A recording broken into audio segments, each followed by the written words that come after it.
Hey everyone, I'm here today with the game Arabian Struggle, which is going to be out by Catastrophe Games. As a reminder, this is not a final cover or final components for the game. This is a game for 2 to 3 players that plays in about an hour to an hour and a half. It's a card-driven game based on the Conflict of Will series, originally including Judean Hammer.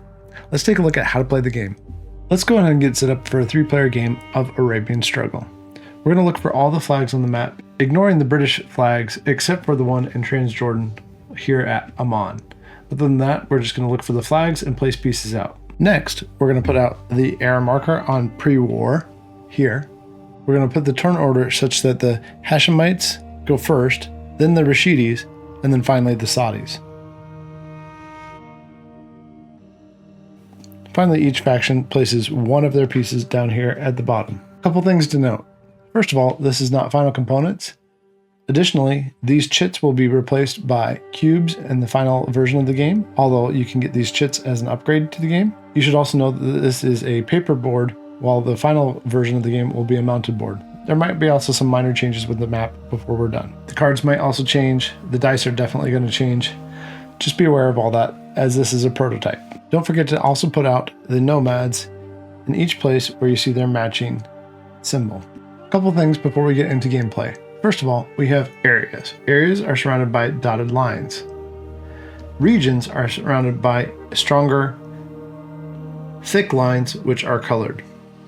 These separate the regions. We have cities like Taif here and then Makkah, but Makkah is a key city, and these key cities have a mosque behind them here. You notice that there are 4. There's Makkah, Medina, Riyadh, and Hayat. If you control all 4 of these cities, that's one way to win the game. The other way to win the game is on points. In a 2-player game, you're going to try to get to 14 points. We're not going to go over all the 2-player rules in this video. We're going to focus on the 3-player rules. Here, if you get to 12 points or more, you can win the game. There's also an adjustment based on how well you did. If you win by 3 or more points, you have a great victory where you united the Arabian Peninsula together. At the end of each era, we're going to score for every region that has population. You'll notice that this area down here, the Rub al-Khali, does not have population. So even though there is one starter piece for the Saudis, they're just starting out here in the desert. The other 9 regions are what score. Right now, nobody is controlling this region. While the Hashemites do control this region, the Rashidis control this region, the Saudis control this region. This one is contested. This one is also contested, and nobody is up here except for the British. At the beginning of each era, every player is going to have 6 cards. From your hand of cards, you're going to either play them as a tribal conference, where you will put them in the respective spot here on this board, or you'll play it as an event or as operation points. If you play it to tribal conference, you only get to do that once per era. That's why you'll place the card here. You'll take the number here for ops, plus your faction's number, which down here would be 2. Roll for that. In this case, it would be 3 plus 2 is 5. As long as I get that number or lower, then I get to put one of my pieces into tribal conference. If I control tribal conference at the end of an era, I can get a point. I have to have more pieces than anybody else. That's the first thing I can do with the card. The other thing I can do with the card is play the event. This one doesn't have it, but other cards have eras up here that you need to be aware of. Depending on whether the era is active or not, that means that you can use the card. As long as it matches the current era, in this case pre-war, then I can play this card for the event. So if I played this card for the event, it says, for the rest of the era, add 1 operations point to each card played by your faction for operations or to tribal conference.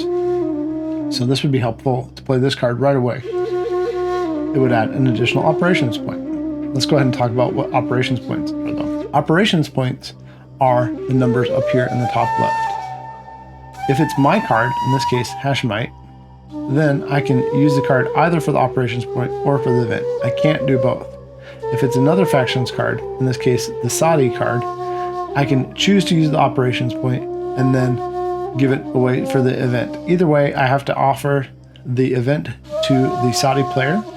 So maybe in this case I would want the Saudi player to move up to 3 Saudi pieces with +1 movement, and if this results in combat with Rashidi pieces, add 1 to card modifier in this combat. So I could have them do the event either before or after I do my ops, but I decide that as the person playing the card. What can I do with recruitment points? I can spend these points, so in this case 2, to place my faction pieces up to the operation card value onto the map in or adjacent to areas where my faction already exists. Pieces may be placed into one area or spread amongst several areas. If I don't have any faction pieces on the map, my pieces may be placed into an area in your faction's home region or into the Rub al-Khali area down here.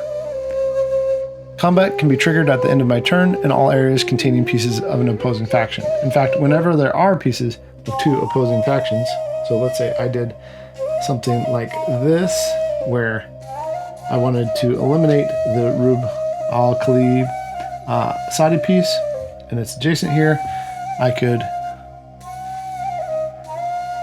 do this. We would resolve combat. We'll talk more about that in just a second. Or I can just recruit here so that I can start to move towards Riyadh. Either way, I get to recruit a total of 2 pieces. There is a component limitation on pieces in this game. The Rashidis, Hashemites, and Saudis all have 20. There's 12 for the Turks and 8 for the British. Movement is another thing I could do with my turn. Let's say I had already gotten in here like this. I could choose to move at 2 plus 1. That's how many pieces I can move. I can move a total of 3 pieces on my turn. So maybe I would want to move into here so that I could try to claim Khamis Mushat, or I could move these 2 up into Riyadh. Now movement works like this. Along a road, which are these red double dotted lines, I get to move for 1. Each piece has a total of 3 movement points to spend. So if I move into here, that would be 1. And whenever I encounter enemy forces, I have to stop. But let's say they weren't there. I could continue along the road for another movement and go down here too. But in this case, I do have to stop because those are here. Movement into areas without a road costs 2 movement points. So I've moved 1, 2, total of 3, because remember, it's 2 plus 1 is how many pieces I get to move for movement. Let's see how combat would be resolved. In this case, we have 2 Saudi pieces and 2 Hashemite pieces. Ties are resolved in favor of the attacker. And what we would do is make sure that there aren't any cards in effect on the board that would affect this outcome. Right now, there are currently none. Then we would flip the top card of the draw deck and compare the numbers here. In this case, the Hashemites have 2 and the Saudis have 0. So 2 plus 2 is 4 compared to the 2 here. So 4 to 2, the Hashemites are going to win. Automatically, the Saudis lose 1 piece. Both factions are going to roll though still. In this case, the Hashemites rolled a 5 and the Saudis rolled a 4. If the Saudis roll 4 through 6, they lose an additional piece, which would also cause them to roll again, but they've already lost everything, and the Hashemites would lose 1. But there are no Saudi pieces remaining. If the active player has at least 1 piece left, which is correct in this case, and the loser has lost all of their pieces, then the winner has achieved a great victory and gets a point for that combat. That's one of the ways to get points in this game, besides controlling a region. In this case, again, nobody controls the region because this is a population center, and this is a population center, and they are tied. They will continue like this until you get to the end of an era. After all the players have played all of their cards, then proceed to scoring the regions. In this case, we would see that there's nobody scoring Transjordan, nobody getting Iraq. The Rashidis would get Najd here. The Hashemites would get this area here. Nobody would be getting Al-Riyadh. Nobody would be getting Makkah. Again, because there is an empire piece here. Empire pieces, when there are any faction pieces, take precedence. Same over here. Same here. Remembering that since this is the only one here, this would get the tribal conference points too. We would then proceed to end of era cleanup. Remember the key cities that are here, here, here, and here. If anybody controls all 4 of those, they just win the game.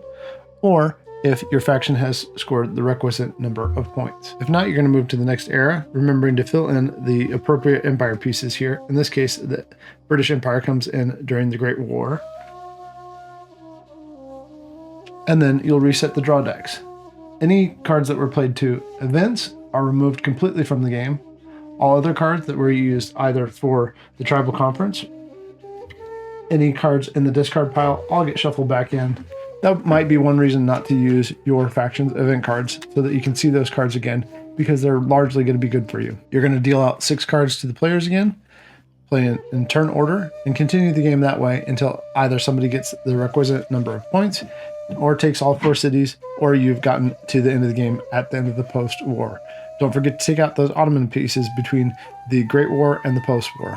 Once you get to the end of the game, if you've achieved a good quality victory, maybe something like this, where there's 2 points or less separating first and last, then you've achieved a good kingdom, a petty sheikdom.